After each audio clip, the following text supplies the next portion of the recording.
Bharat hospital का मकसद आपकी सेहत। मल्टी स्पेशलिटी और नर्सिंग होम चौबत में कहाँ मिलेगा? भारत मेडिकल पर मिलेगा। भारत मेडिकल पर सब मिलता है। सोने के मशहूर व मारूफ ताजिर सैयद मोहसिन सुनार के यहाँ शादी ब्याह और दीगर तकारीब के लिए सोने के जेवरात जैसे अरबी डिजाइन के लॉन्ग हार, नेकलेस, गलसर, रानी हार वो दीगर दस्तियाब है। बताया हजरत पीरपुरा नगर नांदेड़।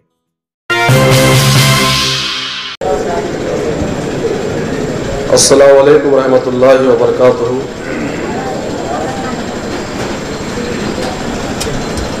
नहमदुहु व नसल्ली अला रसूलिल करीम, अम्मा बाद। औज़ु बिल्लाहि मिनश शैतानिर रजीम। बिस्मिल्लाहिर रहमानिर रहीम। शहनशीन पर तशरीफ फरमा मोहतरम मुक़ाम हज़रत मौलाना मुफ्ती आबिद साहब डाइस पर मौजूद, मोहतरम मुक़ाम हज़रत मौलाना नाज़िर साहब, जनाब परवेज़ सिद्दीकी साहब, जनाब जुल्फ़िकार आज़मी साहब, जनाब इरशाद साहब, जनाब मुज़म्मिल साहब, और आज के इस हालात हाज़रा के जलसे में मेरे उमर खेड़ के नौजवानों, बुजुर्गों, अजीज साथियों और पसे पर्दा बैठ कर सुनने वाली मेरी इज्जत मां, पर्दा नशीन मां और बहनों, आज का ये जलसा हालात हाज़रा के उन्वान पर मुनक़्क़द किया गया है और इस जलसे के जरिए से समाजवादी पार्टी आपके दरमियान में इस मुल्क के हालात को रखना चाहती है, तो दूसरी जानिब हमारी रियासत और रियासत महाराष्ट्र के हालात को रखना चाहती है, तो फिर आपके उमर खेड़ के हालात से आपको वाकिफ करवाना चाहती है। अज़ीज़ान मिल्लत, आज हिंदुस्तान दौर हाज़िर में जिन हालात से गुजर रहा है, इन हालात के अगर कोई कौम शिकार है तो आप और मैं हैं, और इस मुल्क की अक़लीती तबक़ात है, शेड्यूल कास्ट है, हमारे अम्बेडकर वादी है, तो कहीं पर सिखों को निशाना बनाया जा रहा है, तो कहीं पर दलितों को गोबर को खाने पर मजबूर किया जा रहा है, तो कहीं पर बॉम्बे जैसी सिटी में क्रिश्चियनों को निशाना बनाया जा रहा है, तो गिरजाओं पर हमला हो रहा है।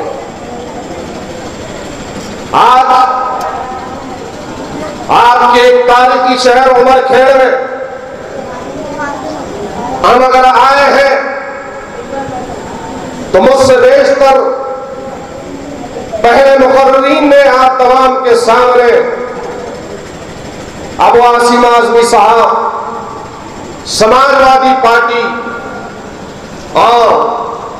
यहां के तमाम हालात को बयान किया है, और यहां पर जो लोग अखबारात को पढ़ते हैं, जो लोग टीवी चैनल्स के जरिए से न्यूज को देखते हैं, अखबारात का मुताला करते हैं, या फिर हालात पर जिनकी गहरी नजर है, तो आपने देखा होगा कि जैसे ही अखबार की सुर्खियां पलटते हैं कि हर तरफ से उन सुर्खियों में, उन ब्रेकिंग न्यूज में आपको देखने को मिलेगा कि हमारे इस अजीम मुल्क हिंदुस्तान में चाहे वो कोई भी रियासत हो, चाहे रियासत आसाम हो कि गुजरात हो कि कर्नाटका हो कि महाराष्ट्र हो कि उत्तर प्रदेश हो कि हरियाणा हो, हर रियासत के अखबारात की सुर्खियां यही होती है कि कहीं पर गाय के नाम पर मुसलमानों का कत्ल किया गया, तो कभी बीफ के नाम पर मुसलमानों को मारा गया, तो कहीं पर दलित समाज को गाय की या बीफ की चमड़ी को निकालते वक्त पीठ पीठ पर कत्ल कर दिया गया, या किसी को झाड़ से टांग कर कत्ल कर दिया गया, फांसी दे दी गई। हमारे महाराष्ट्र के पुणे से सिलसिला मोहसिन शेख से जो चालू हुआ है, ये मॉब लिंचिंग का वाकया रुकने का नाम नहीं लेता है। आपने देखा कि मोहसिन शेख से लेकर पहलू खान हो, कि पहलू खान से लेकर अखलाक हो, कि अखलाक से लेकर सलीउद्दीन हो के फिर कासिम हो, फिर कासिम से लेकर हाफिज जुनैद हो, कि हाफिज जुनैद से लेकर इकबाल भट्ट हो, कि इकबाल भट्ट से लेकर हमारे अपने महाराष्ट्र के इलाके हो, कोई इलाका इससे छूटा नहीं है कि जहां पर गाय के नाम पर यहां पर इंसानों का कत्ल हो रहा है। आपको मालूम है मेरे भाई, हिंदुस्तान में जो दरंदगी का माहौल आज दिन ब दिन जो बढ़ता जा रहा है, यह हमारा अजीम मुल्क हिंदुस्तान पूरे वर्ल्ड में, पूरे दुनिया में तीसरे नंबर का वो मुल्क बन चुका है जहां पर जानवरों के नाम पर इंसानियत का कत्ल किया जा रहा है, खून रेजी हो रही है। हालिया दिनों में रगवन का कत्ल हुआ, तो उसके बाद में हरियाणा के मेवात से एक नौजवान काम कारोबार मांस की तलाश में निकलकर जाता है गुरुग्राम में, तो उस गुरुग्राम में चंद शरपसंदों ने, फिरका परस्तों ने, दहशतगर्दों ने उसको पकड़कर उसकी दाढ़ी को काटने पर मजबूर करने का काम किया और उसको ले जाकर नाई की दुकान पर नाई से कहा कि इसकी दाढ़ी काट दिए। वो जफरुद्दीन, वो नौजवान चीखता रहा, चिल्लाता रहा कि चेहरा, ये दाढ़ी मेरी सुन्नत है, ये रसूलुल्लाह की सुन्नत है, इसे मत काटो। और वो नाई ये कह रहा था कि मुसलमान है, मैं इसकी दाढ़ी नहीं काटूंगा। उसके बावजूद भी उनके शरपसंदों ने, उन दरिंदों ने नाई को मारा और जफरुद्दीन को कुर्सी से बांधकर उसकी दाढ़ी को कटवाया। ये ताली बजाने का वाकया नहीं है मेरे अजीज दोस्तों। अरे आज हमको सोचना होगा कि आज जो कौम इंसानियत का पैगाम देने के लिए आई थी, जालिमों को जुल्म से रोकने के लिए आई थी, आज वो कौम क्यों इतनी बेबस और लाचार और मजबूर हो चुकी है कि आज हर तरफ अगर अफसाने हैं और तारीख और मौर्रिख निगार अगर लिख रहे हैं तो मुसलमानों की लाचारी को, मुसलमानों की बेबसी को लिखते हैं। कहीं पर मंदिर में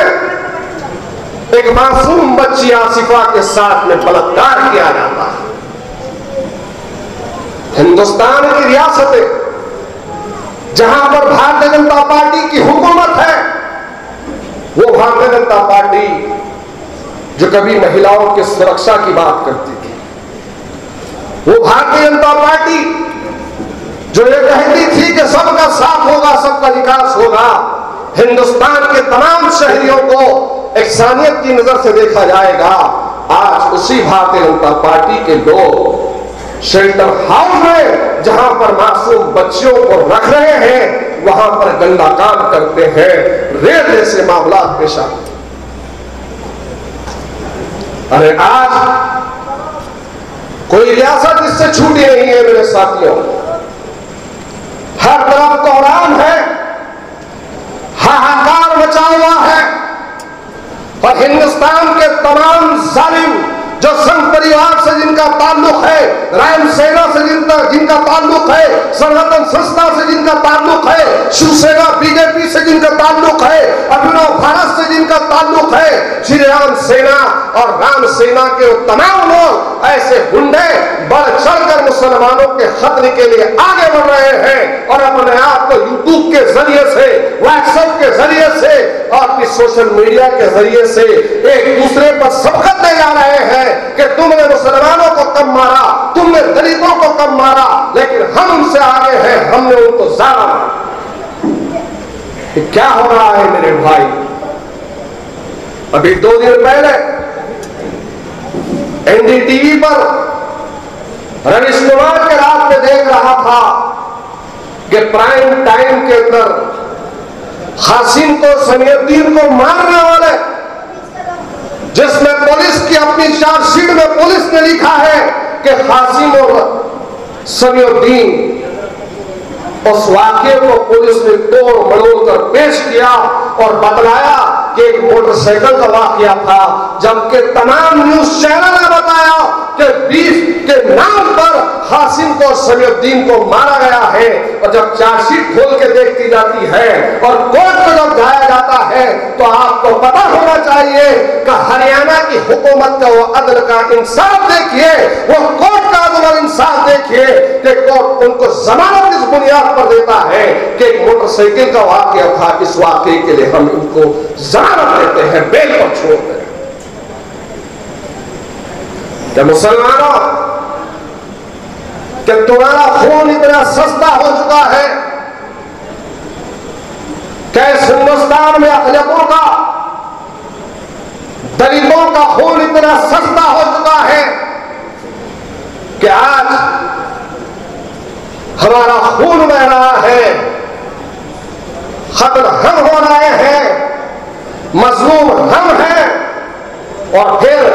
हुकूमतें हैं कि हमारी सुनने को, मानने को तैयार नहीं है। कोई एक वाकया नहीं है, हजारों वाकये के मॉब लिंचिंग के नाम पर किस तरीके से मुसलमानों को, दलितों को, सिखों को निशाना बनाया जा रहा है इस मुल्क में।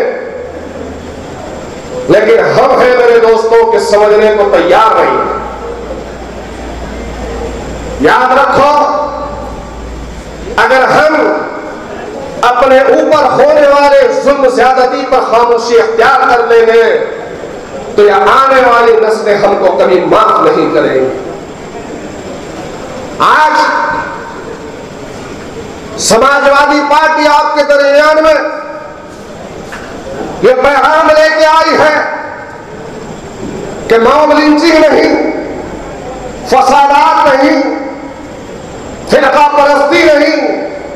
बल्कि उससे आगे बढ़कर 2 दिन पहले हमारे इस मुल्क के संविधान को जलाने की जो कोशिश की गई है उसको भी हमने अपनी आंखों से देखा। वाह कि आज इनके हौसले, इन फिरका परस्तों के हौसले कितने बुलंद हो चुके हैं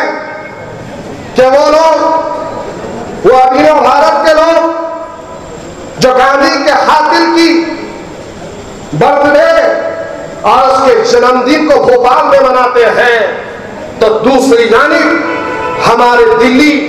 हमारे मुल्क की राजधानी के अंदर संविधान को जलाने का काम चंद फिरका परस्त करते हैं, लेकिन कोई आवाज उठाने को तैयार नहीं। वो डॉक्टर बाबा साहेब अम्बेडकर का बनाया हुआ संविधान,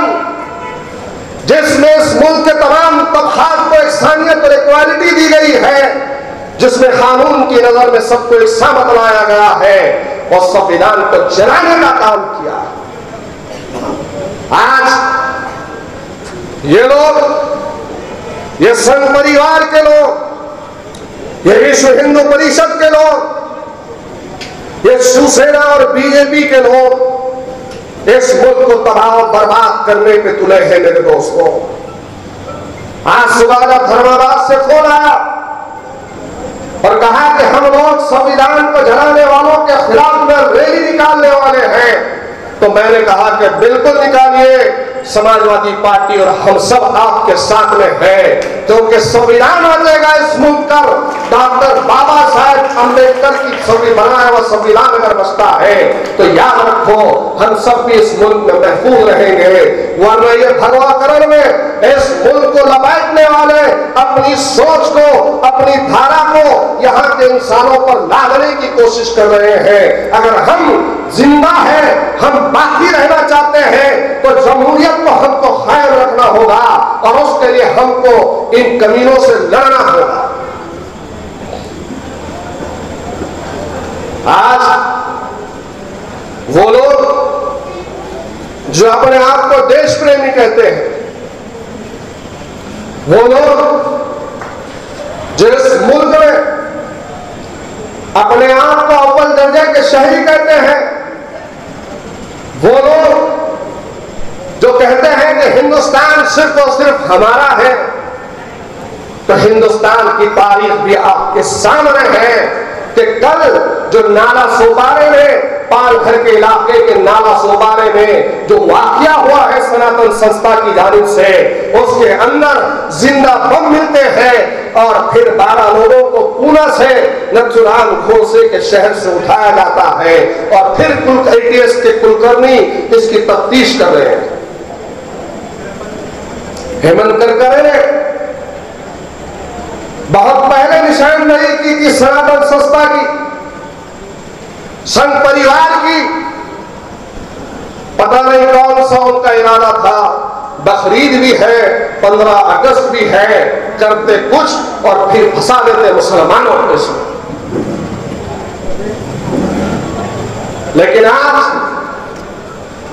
ये समाजवादी पार्टी आपके दरमियान में है, आपको डरने और घबराने की जरूरत नहीं है। वो इस वजह से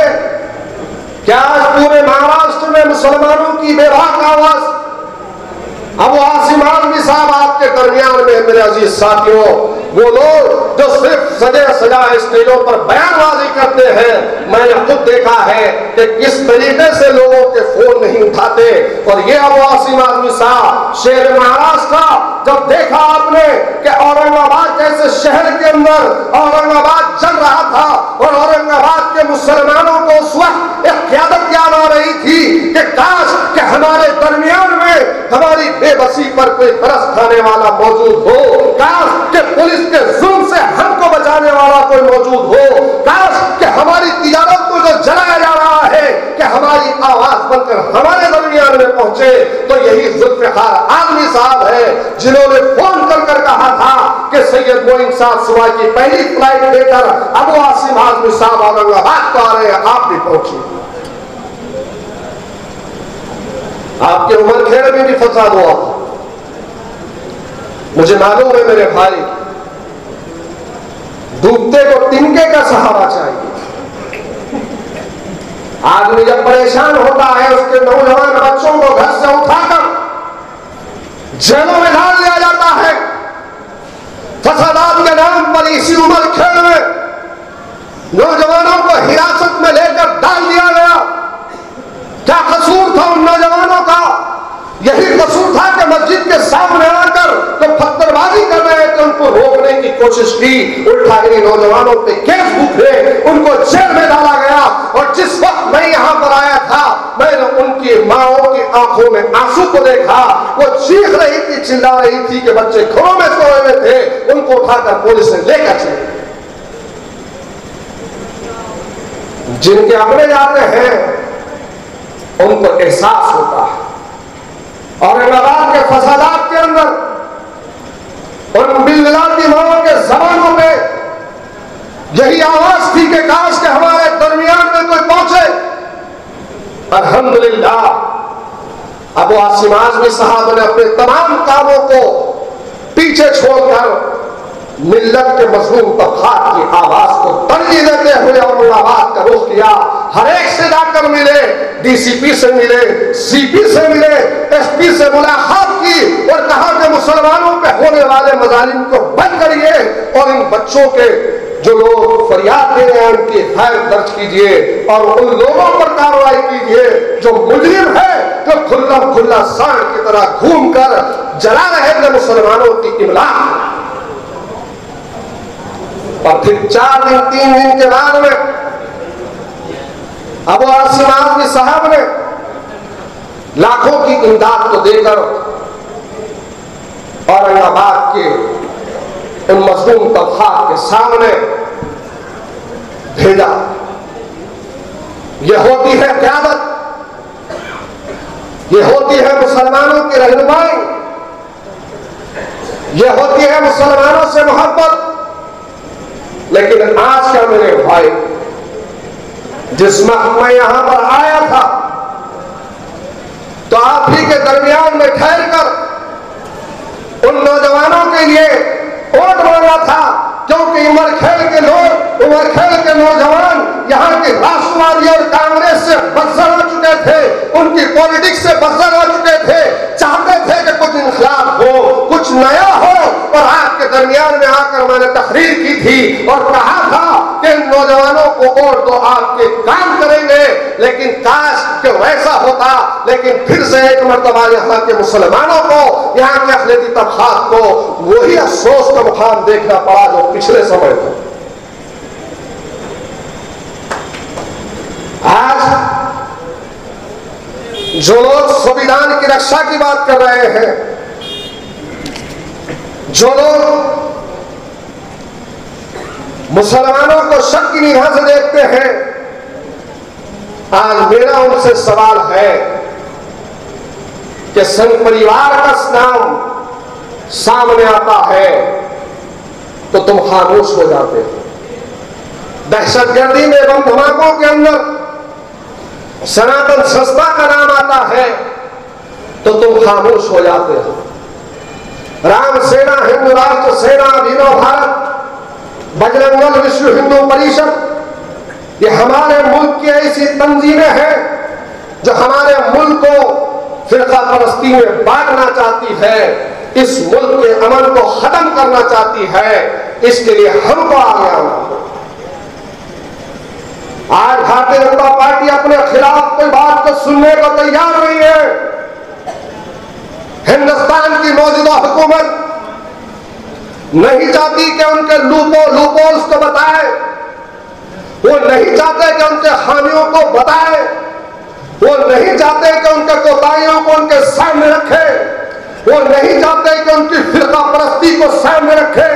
वो नहीं चाहते कि मुस्लिम दुश्मनी को सामने रखे, वो नहीं चाहते कि संविधान की उनकी जो आगे की प्लानिंग है, उसको जो खत्म करने की प्लानिंग है, उनके सामने रखे। क्योंकि जब भी आरएसएस के खिलाफ में, जब भी भारतीय जनता पार्टी के खिलाफ में आवाज उठती है, उस आवाज को दबाने के लिए गोलियों का इस्तेमाल किया जाता है। कभी कर्नाटका में गौरी लंकेश को मारा जाता है, तो कभी पानसारे का कत्ल होता है, तो कभी दाबुलखर को मार दिया जाता है, तो कभी करकरे की हत्या होती है। तो आज ही के दिन दिल्ली में वो स्टूडेंट जो जेएनयू के नौजवान है, वो उमर खालिद को गोली मारने का काम करती है। ये संघ परिवार हिंदुस्तान को दहशत और खौफ के जरिए से खत्म और अपने मुट्ठी में लेने का काम कर रही है।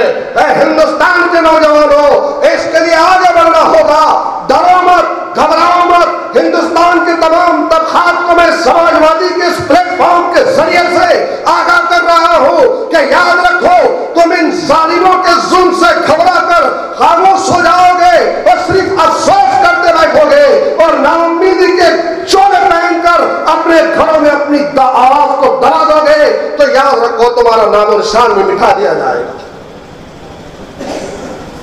गौरी लंकेश ने आवाज उठाई तो उसका कत्ल, करकरे ने इन्वेस्टिगेशन के अंदर तमाम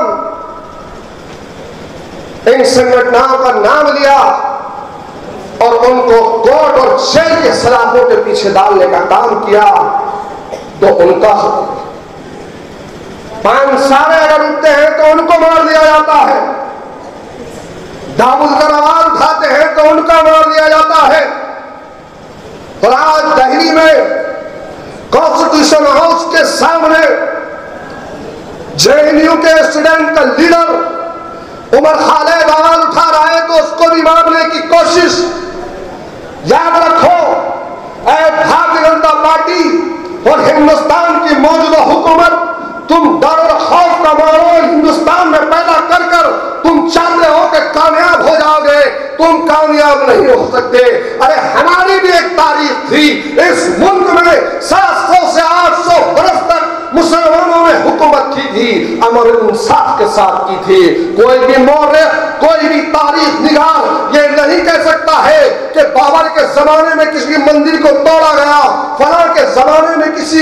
जो इबादतगाह को खत्म किया गया, ये कोई नहीं कह सकता। लेकिन लानत है ऐसी हुकूमत पर कि पिछले 50 साल में और आने और आइंदा के 5 साल में जो खेल इस मुल्क में खेला जा रहा है, इस मुल्क के लिए भी खतरा है, आने वाली नस्लों के लिए भी खतरा है। संविधान में आज पार्लियामेंट हाउस में, असेंबली में तमाम ऐवानों में कैसी बातें की जा रही है। आज मेरे भाई, जो लोग संविधान को जलाने की कोशिश किए, आज हुकूमत की जिम्मेदारी है कि उनको सलाखों के पीछे डालें। मैं तो कहूंगा सलाखों के पीछे नहीं, बल्कि उनको दिल्ली के जंतर मंतर के पास लाकर हिंदुस्तान के तमाम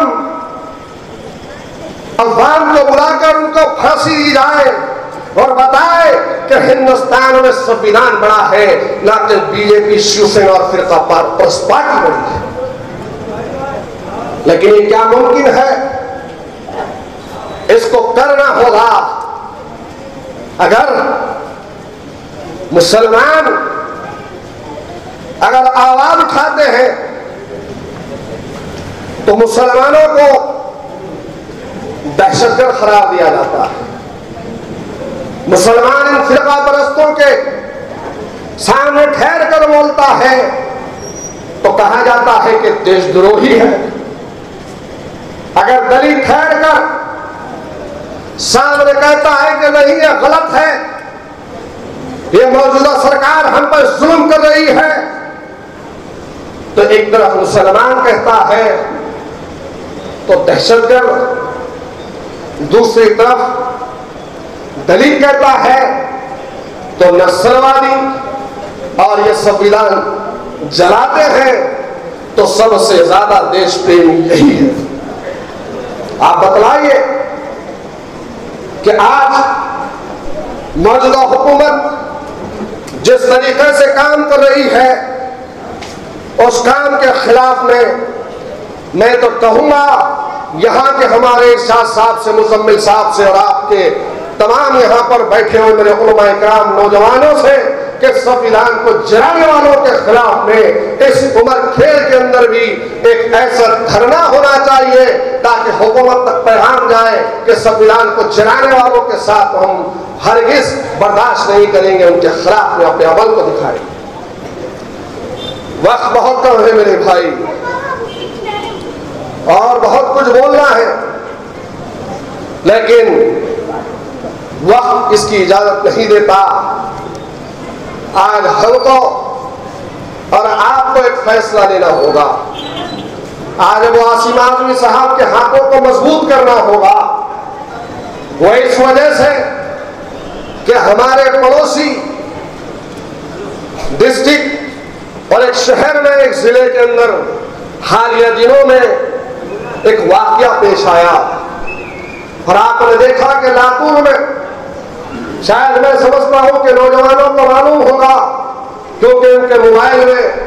आजकल कोई भी बात फौरी आती है, तो उस नौजवानों ने इस चीज को देखा होगा कि वहां लातूर में एक कॉलेज है और उस कॉलेज में से एक बच्ची ने उसके टेरेस पे जाकर छलांग मार दी, खुदकशी कर दी। ज़हीनी तौर पर उसको परेशान किया गया। सब के सब मिलकर लातूर के अवाम ने, जिसमें दलित भी थे, मुसलमान भी थे, सब ने जाकर घेराव किया, लेकिन 2 दिनों तक पुलिस ने उसके ऊपर एफआईआर दर्ज करने से गुरेज किया। टालमटोल किया, लेकिन जैसे ही लातूर के जिम्मेदारों का फोन जुल्फिकार आजमी और मुझको आया, उसके बाद में हमने हालात से अबू आसिम आजमी साहब को वाकिफ करवाया। अबू आसिम आजमी साहब वहां नागपुर के अंदर एक प्रोग्राम, नागपुर में अधिवेशन में थे, सब चीजें बाहर निकलकर लिख कर लिए और जैसे ही अधिवेशन में जाकर आवाज उठाई कि एक मासूम बच्ची के साथ में अमल हुआ है, वहां के लातूर की पुलिस की जिम्मेदारी है कि फौरी एफआईआर करे। तो मेरे दोस्तों, जैसे ही मैं वहां पहुंचता हूं, वहां के लोगों ने कहा कि भाई